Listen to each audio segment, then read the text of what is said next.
Сайгыл достар, bizler bugün Sudak şehrinin Kapsıxor köyünde bulunamız. Menim артымda 1765 senesi kurulgan Hacı Mehmet adlı cami turmakta. Biz bugün bu yerde nafile degil.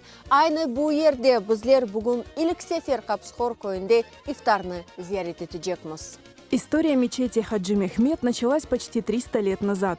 После депортации 1944 года ее превратили в магазин. Десятилетиями здесь велась торговля, но сегодня справедливость восторжествовала.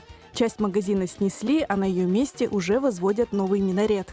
Ballar endi katlavan kazıp betonu hepsini tekmilediler. Armaturalarını bayladık.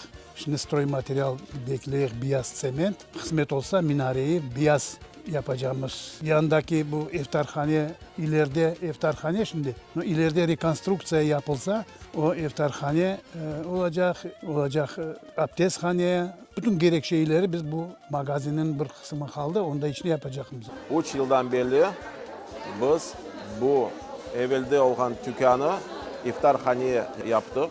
Kadınlar, erkekler, küçük ballar bunda iftara geliyorlar. Orta karar 150, kimerde ondan da çok adam oluyor. Местные жительницы начинают подготовку к ифтару еще с полудня, пекут национальную выпечку, готовят вкусные блюда.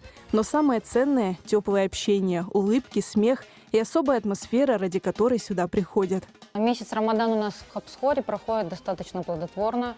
Он не только собирает всех мусульман вместе, но и сплачивает наш джамат, наш коллектив, как и женский коллектив, так и мужской.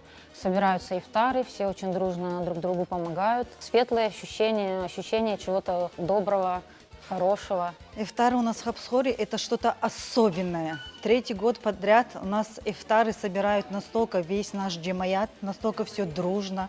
Девочки все дружно все пекут. Если вы увидите все домашние пироги, ничего у нас покупного нету. Все сплоченно, никаких обид, ничего. Это просто как-то ярко, энергично, что даже незаметно, как просто сам Рамадан проходит.